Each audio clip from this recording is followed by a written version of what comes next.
मुस्लिम युवकों ने खुले में लहराई तलवार, मोदी मोदी बोलने पर काट देने की धमकी, बीजेपी समर्थकों की बेरहमी से पिटाई, सामने आया नफरती चिंटुओं का सच। नमस्कार, आप देख रहे हैं कैपिटल टीवी की स्पेशल स्टोरी और मैं हूं आपके साथ रोहित कुमार।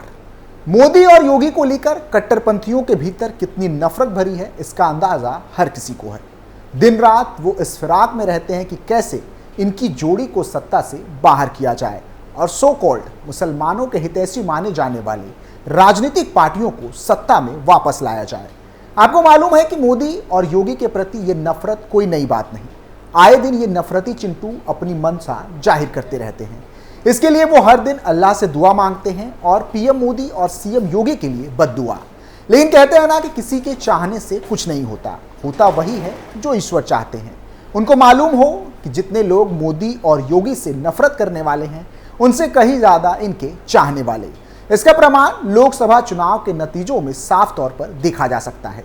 पीएम मोदी तीसरी बार पीएम पद की शपथ लेने वाले हैं। लेकिन हैरानी की बात यह है कि जो सरकार बिना भेदभाव किए आपके बारे में सोचती है, आपके लिए विशेष योजनाएं लाती हैं ताकि मुस्लिम समुदाय भी आगे बढ़ सके और बाकियों के साथ कदम से कदम मिलाकर चल सके। लेकिन कहते हैं ना, घर में पाला गया सांप एक ना एक दिन जरूर डसता है।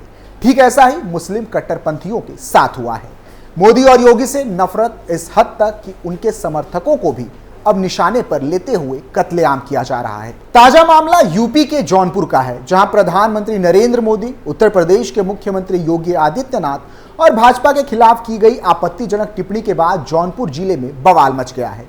यहां मुस्लिम और दलित पक्ष में हुए विवाद के बाद लगभग 1 दर्जन से ज्यादा लोग घायल हो गए हैं। घायलों में लगभग 6 लोगों की हालत गंभीर बताई जा रही है, जिनका अस्पताल में इलाज चल रहा है। तनाव के चलते गांव में फोर्स तैनात कर दी गई है। पुलिस ने दोनों पक्षों पर एफआईआर दर्ज की है। अब तक कुल 6 आरोपितों को गिरफ्तार भी किया गया है।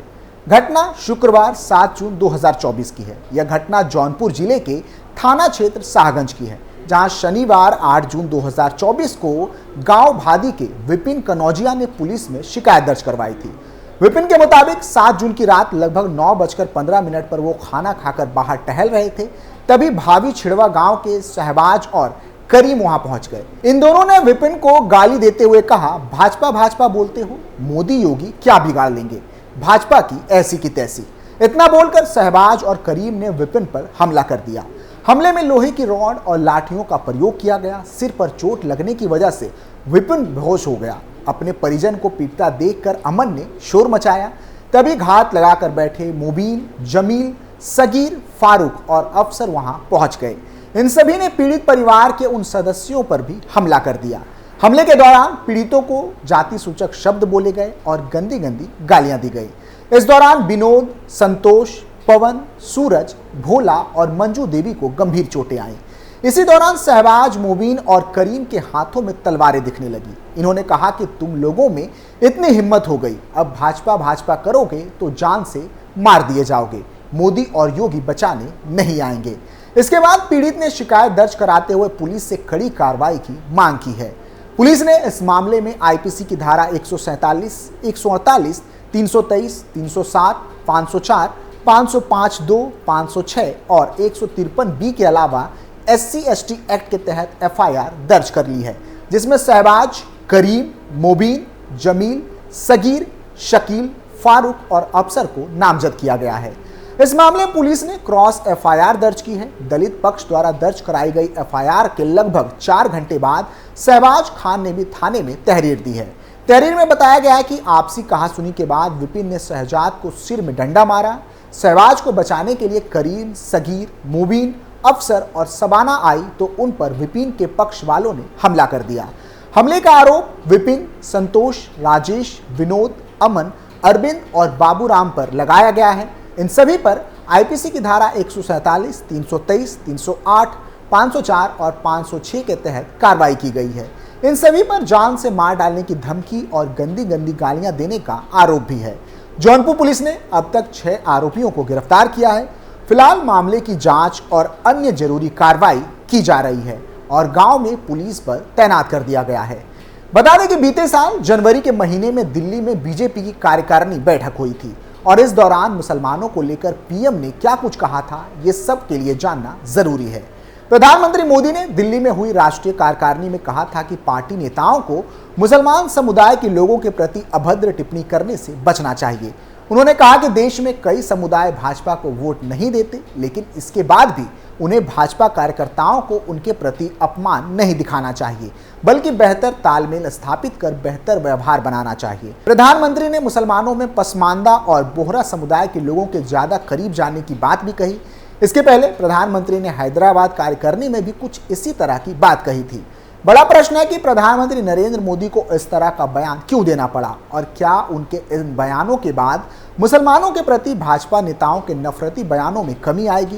ध्यान देने की बात यह है कि पीएम की मुसलमानों के प्रति सहानुभूतिपूर्ण सोच रखने की यह नसीहत आरएसएस प्रमुख मोहन भागवत की उस टिप्पणी के तुरंत बाद आई, जिसमें एक इंटरव्यू के दौरान उन्होंने कहा था कि हिंदू समाज हजारों साल से गुलाम रहा है, अब उसमें जागृति आ रही है, जिसके कारण कभी कभी हिंदू समुदाय की ओर से कुछ आक्रामक व्यवहार दिखाई पड़ जाता है।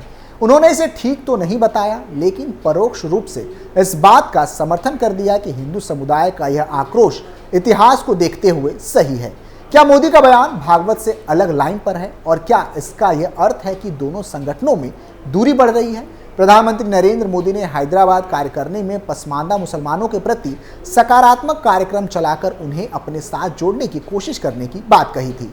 इसके बाद कुछ कार्यक्रम कर मुसलमानों को भाजपा के साथ जोड़ने का प्रयास किया गया और उसका कुछ लाभ पार्टी को गुजरात और दिल्ली नगर निगम के चुनावों में साफ तौर पर देखने को मिला, जहां मुस्लिम समुदाय के कुछ वोट भाजपा के खाते में आते दिखाई पड़े। लेकिन यह बात भी सही है कि पीएम की अपील के बाद भी कुछ भाजपा नेताओं ने मुसलमान और उनके धार्मिक प्रतीकों को लेकर आपत्तिजनक बयानबाजी की, जिससे देश में तनावपूर्ण माहौल बना। इसी कारण भाजपा को अपने दो वरिष्ठ कार्यकर्ताओं को पार्टी से बाहर का रास्ता दिखाना पड़ा। चूंकि पिछले साल पैगंबर मोहम्मद साहब पर कुछ भाजपा नेताओं के द्वारा की गई अभद्र टिप्पणी के कारण भारत को अंतर्राष्ट्रीय स्तर पर असहज स्थिति का सामना करना पड़ा। कुछ मुस्लिम देशों ने भारत से अपनी नाराजगी भी जाहिर की थी और कुछ ने भारत से होने वाले आयात पर पुनर्विचार करने तक की बात कही थी। ऐसे में जब प्रधानमंत्री मोदी की अगुवाई में भारत की छवि अंतर्राष्ट्रीय स्तर पर मजबूत हो रही है, वे नहीं चाहेंगे कि उनकी ही पार्टी के नेताओं के बयानों के कारण भारत की छवि खराब हो। यही कारण है कि प्रधानमंत्री नरेंद्र मोदी को मुसलमानों को लेकर विशेष टिप्पणी करनी पड़ी। बता दें कि सिर्फ पीएम मोदी ही नहीं, बल्कि आरएसएस प्रमुख मोहन भागवत के बयान को लेकर भी बीजेपी के एक बड़े नेता ने बयान दिया था। उन्होंने कहा था कि संघ प्रमुख मोहन भागवत इससे पहले भी मुसलमानों के बिना हिंदुस्तान के अधूरा होने की बात कह चुके हैं। पिछले दिनों वे इमामों से मुलाकात कर भी दोनों समुदायों को एक साथ लाने की पहल कर चुके हैं। ऐसे में उनके बयान को सकारात्मक दृष्टि से देखने की जरूरत है। उन्होंने कहा कि संघ प्रमुख ने अपने उसी इंटरव्यू में मुस्लिम समुदाय के लोगों से किसी भी अभद्र व्यवहार को सही नहीं कहा। ऐसे में उनके स्पष्टीकरण के बाद शंका की कोई स्थान नहीं है। संघ नेता के मुताबिक भारत अंतर्राष्ट्रीय स्तर पर एक बड़ी ताकत बनने की राह पर आगे बढ़ रहा है। देश के दोनों प्रमुख नेता यह मानते हैं कि देश की 15% के करीब मुस्लिम आबादी को इस विकास से अलग थलग करके देश को दुनिया की अंतर्राष्ट्रीय ताकत नहीं बनाया जा सकता। यही कारण है कि दोनों ही नेताओं की ओर से बार बार संघ और भाजपा को लेकर उनके मन में व्याप्त संदेह को दूर करने की कोशिश की जा रही है। यही कारण है कि दोनों ही नेता अलग अलग मंचों से एक ही तरह की बात कह रहे हैं। उन्होंने कहा कि दोनों नेता हिंदू मुसलमानों को एक साथ लाने की हिमायती हैं और यही बात दोनों नेताओं के बयानों में दिखाई पड़ रही है। अब सवाल यह है कि क्या मुसलमानों को बीजेपी अपना सीना चीर के दिखाए ताकि उनको यकीन हो जाए कि पीएम मोदी और सीएम योगी सबको साथ लेकर चलना चाहती है। अगर कोई भेदभाव होता तो सरकार की योजनाओं का लाभ उठाकर वो बाकियों के साथ कदम से कदम मिलाकर नहीं चल पाते। फिलहाल के लिए इतना ही। आप देखते रहिए कैपिटल टीवी उत्तर प्रदेश। नमस्कार।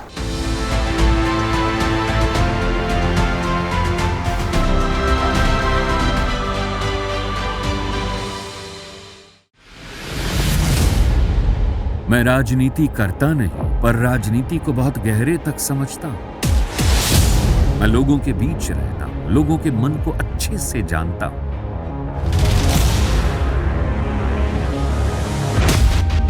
पब्लिक और पॉलिटिक्स की हर नब्ज को खूब पहचानता हूं। संघर्ष की सियासत से सत्ता के सिंहासन तक मैं हर खबर से खरा सच निकालता हूं। ना कोई दौड़, ना कोई रेस। कैपिटल टीवी, उत्तर